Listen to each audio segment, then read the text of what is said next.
Steve Summers and Erik Skopil for Reduct.com. Erik, we just finished up the first Monday of the second week of spring practice. So what happened? Well, Coach Elfridge said this is a really easy point for the guys to kind of get into a lull. They've already finished a week. It's, is the motivation still there? And he said actually today they looked the best they've looked all spring. Really touching the defensive guys. Said they're moving around really well, which is obviously encouraging. Some question marks there on the linebacking core, but having talked to Coach Pelham and then Coach Aliotti, they feel pretty good about where things are right now. Obviously a little bit of youth. I think green was what Aliotti termed it as, but I think they're feeling pretty good about where things are headed.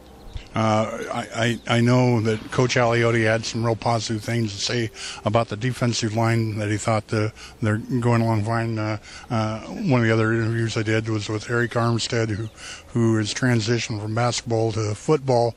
The guy is big. He's a big guy. Yeah, absolutely. He's a big guy, and obviously as a two-sport athlete shows a lot of athleticism.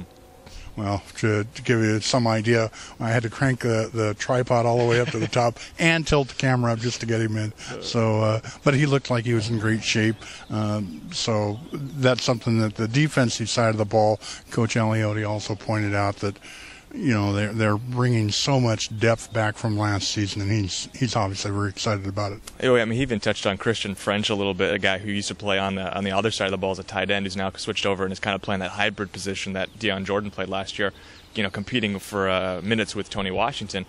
And said the only thing with French, all the athletic intangibles, or the only thing is that he wishes to get him some mean pills because he's just not quite mean enough. Probably something that takes a little bit of time to transition from being an offensive guy going to a defensive guy. But he's another guy. He's a big guy. A lot of these guys you see DeForest Buckner, even Tony Washington, those are big, big human beings. Well, I certainly can remember coming here to practice and watching the Ducks come out.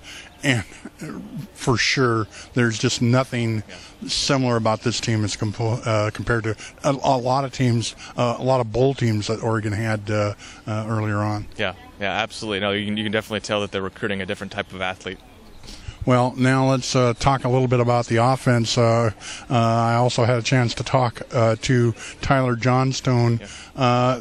There's been some mention, at least on the EDUC message boards, about the depth at offensive tackle. But, again, this is spring, and they're working a lot of people through. Yeah, absolutely. This is an opportunity now. They do have a lot of depth. They don't lose a lot. They lose, obviously, Kyle Long's a guy that they lose. Ryan Clanton, those are guys they lose. But for the most part, this is going to be a veteran group, a group that, you say veteran, but these are younger guys. This is Hronis Grasu, Jake Fisher, Tyler Johnstone. These are sophomores who are obviously great athletes and have already shown a lot of production in the first 2 years at Oregon.